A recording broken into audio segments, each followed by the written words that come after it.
Yo, what's poppin', gamers? Real Alpha Gamer here, guys, and this is a tutorial on how to hover. It's actually a very interesting, difficult, advanced technique in order to skip Moldorm, but it's pretty easy. Anybody can do it. You can directly go past the Moldorm fight to the end, and you don't get your 20 rupees, but you do get to skip the Moldorm fight. So it's a pretty interesting glitch. It's very cool. There's a significant number of places in Randomizer that you can do this in Link to Past ROM hacks. And then there's two different spots in the regular Link to Past that you can actually hover with some efficiency across the different categories. So we're going to teach you guys exactly how to do this. Yo, what's bobbing, gamers? So for this tutorial, I'm going to have to be using a hand cam. And this is because the only way to actually hover across this gap is to hold the A button and then release the A button for 1 frame and repress the A button. So if you do this with mashing, you basically, this is impossible. If you do this with 2 buttons, even if you do it with 2 fingers, it's still pretty much never going to happen. If you hold the A button for 30 frames, you'll fall. So let's do some tests. So right here I'm on the edge. So if I press down and A, I'm actually dashing on the edge. I'm dashing right now. So when I stop dashing, I'm going to fall. Perfect, right?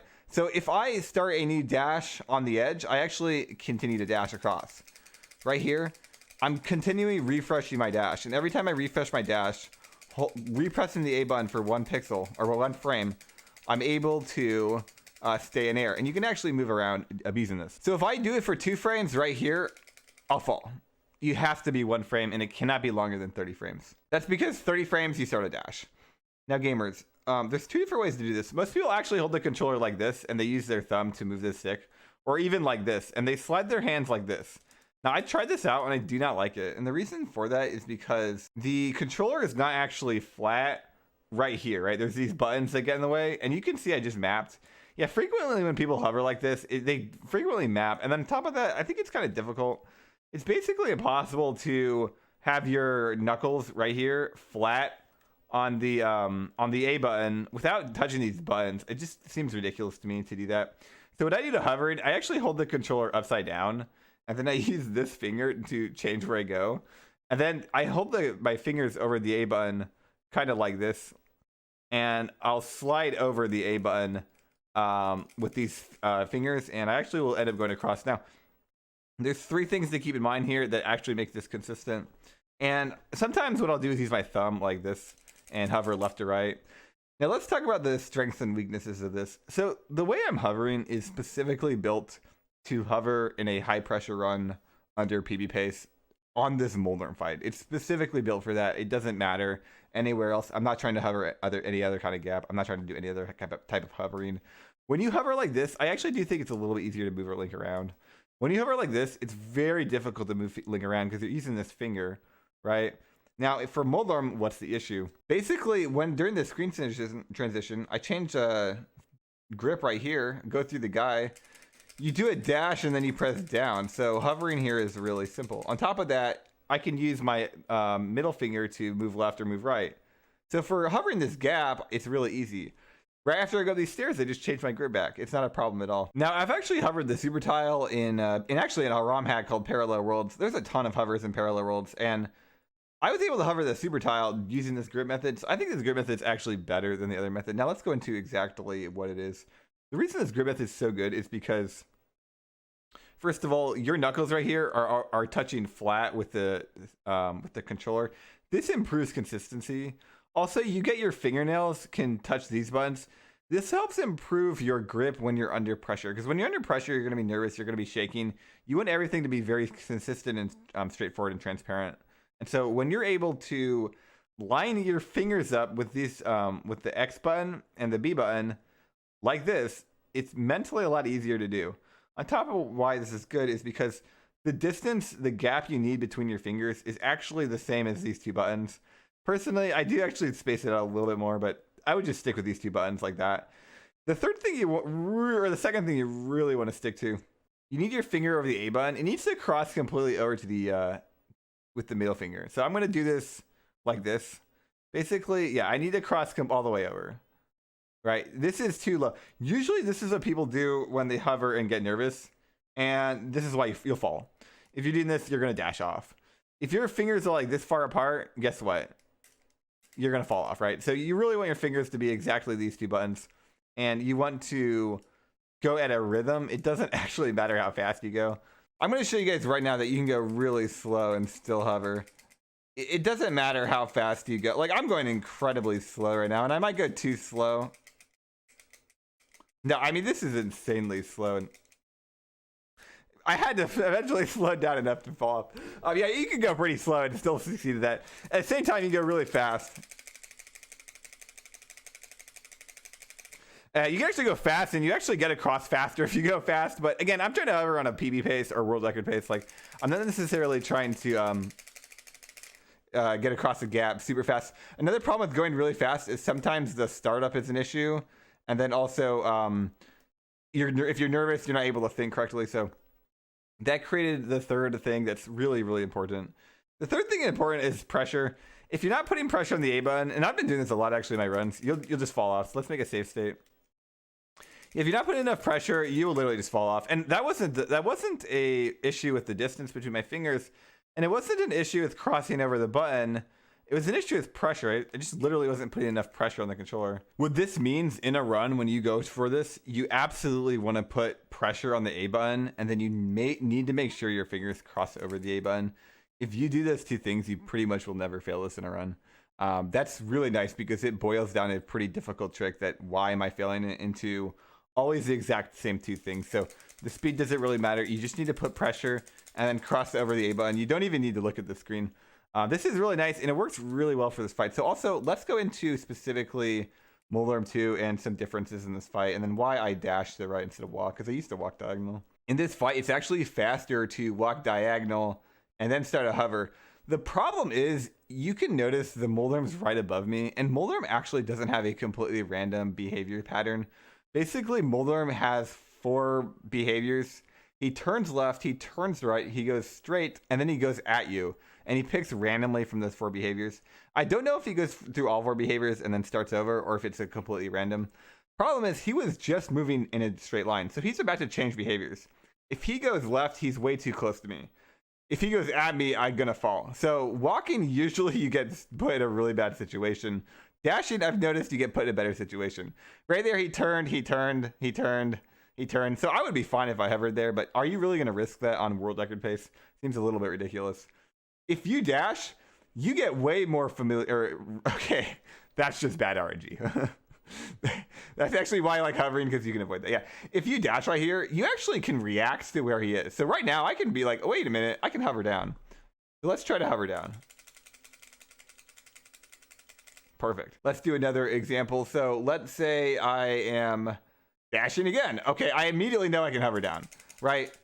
I need to put pressure and cross over the A button. Nothing else matters. Let's do another one. Actually, I think my RNG's repeating. Okay, I still use a game saver, so. Let's do another one. Yeah, okay, right here. What am I gonna do? Am I gonna go down, or am I gonna dash on the right side? I actually probably could just hover down here. I think if I was aggressive, I would. I'm gonna damage his tail though. Okay, I didn't damage his tail. Actually, you know what? That's fine. I'm just gonna hover over here. You know, look how safe this is. And if you're not comfortably instantly hovering, then you can even get a little bit of setup there. Another reason I really like this dash method is because we'll have to get a good one. Sometimes what happens is you'll dash through his tail, and when you dash through his tail, it stuns him. Perfect example of why I like the dash strat. Where if you're walking diagonal, you can't really go right side, and if you're dashing, you can actually go right side. It's faster to dash right side as well. Right there, that's perfect. That's what I'm talking about. Right there, if I was walking diagonal, even though it's slightly faster to walk diagonal, nice. Probably, yeah, okay, I would also recommend not talking to your hovers, but guys, I'm gonna do it anyway, Deb. Here's a perfect example of why I like dashing. It's because I was able to go right through him, and if I had been walking diagonal, there's no way that would have worked. There's a lot of situations like that that really add up and really matter. So I want to do some slight optimizations. Left side hovering actually is considerably faster. Here's another example where you actually are able to dash him, and if you're faster, using the stun of damaging him, you can actually start hovering before he hits you. That's rare, and I wouldn't really recommend that in a run. But what if you need the time save? Here's another situation where I like dashing because I actually use the damage. Hold up. I actually used the damage to stun him, and then I was able to use that stun to start up my hover and hover across. That's risky. I would not recommend that, especially on world record pace. But it's something you can do, especially if you're trying to soak up every half second. Now, right side hovering is about 45 frames slower than left side hovering. It's hardly an issue. Another really fun fact about hovering, I would generally start hovering before you start falling off. But actually for finishing off the hovers, right here is where you want to stop hovering, and you actually want to hold down. Let me do that again to show you guys exactly what I mean. Yeah, right when your shadow touches this contrast, the kind of lighter part, that's when you're touching the ground and you're not falling anymore. So if you have a prudent eye, you'll notice that this is the highest you can be before you start falling off. Like right now, I'm falling off. Yeah, right here, I'm actually falling off. I'm slipping on the edge of the world. But you actually don't need to stop hovering at that point. It's actually faster to stop hovering right when you would start slipping off, right? And so in a run, the fastest way for me to do this was actually right when your shadow touches the gray part, you can actually press down and then you're good. So I fell right there. That's because apparently that's not true. I've been doing it wrong this whole time, but it still works for me. Yeah, I don't know why, for whatever reason, when my shadow starts touching these contrasting tiles right here, I just let go of the hovering and hold down. You actually start nudging off the ledge. That's still faster than hovering, because hovering doesn't move 1 pixel per frame. It moves 1 pixel every 6 or 7 frames. Nudging moves 1 pixel every like 3 frames. So it's actually faster to like nudge back on land than it is to hover back on land. This can save like 0.3 seconds, 0.2 seconds. It actually is kind of a big deal for free, completely for free. But yeah, I was actually doing it too early based on my visual cues. I've never failed to hover doing that. So, I mean, I think my visual cues are good. But interesting. Here's another spot you can hover. And it actually doesn't work in the NMG run. It only works in the All Dungeons run. And it actually saves quite a bit of time. And again, you want to stop hovering not when you land on this pixel, but when you land about on this pixel right here. Again, you can notice Link's like barely touching the ledge. Let's try to go back. Yeah, actually, I would stop my hover even earlier than this, but I'm gonna fall if I go. Yeah, right here. This is the first pixel or the second pixel. You can actually stop your hover earlier than this. Actually saves quite a bit of time. This doesn't work on the any percent no major glitches speedrun, but it does work on the any percent no major glitches except out of bounds, which is a major glitch. It's called All Dungeons as a speedrun. It actually works in this, and it saves about 6 seconds. And if you notice, I actually was using my index finger. Or middle finger, you just hold a different button. You can also use your thumb. This also works if you need to go up for whatever reason, or if you need to go to the right. So yeah, this grip, I find it pretty effective. Another thing about hovering that's pretty important, it's actually pretty dependent on your A button. People don't tell you this, and usually people who are good at hovering, they have a good A button. I don't know exactly what's going on with the A button, but I think over time, the wear and tear of the rubber starts to fall apart. And then not only that, depending on what controller parts and how tight these screws are and what controller parts you have in your controller, it's going to have different tension. And so the A button's going to change quite a bit. So certain A buttons are going to be better than others for hovering. And if you can't hover at all and you tried my tips out, putting pressure, having a good distance, and then making sure you cross over the A button. You absolutely have to make sure you cross over the A button. If you're putting pressure on the controller and you're crossing over the A button, like doing a complete cross, all the way over, all the way back, all the way over, all the way back. Every time you cross over, you move 0 pixels or you move 1 pixel. Or you just jump off. Yeah, you move 0 pixels or 1 pixel. And it depends on how fast you go. It depends on the pulling rate or whatever, how effectively the game will pull the A button. And also depends on the distance between your fingers. But just make sure you cross over the, like this is too short, I'm going to fall, right? Cross all the way over the A button and make sure you're putting the pressure on and you'll never drop a hover. Yeah, this actually works for different ways. And again, that's just why I don't like this method. Where this method works, and I see you'll do this and it might be faster. Like, I could definitely hover like this, but I'm just not a fan of it. Like, I think this works better for... Actually, it's not too bad, actually.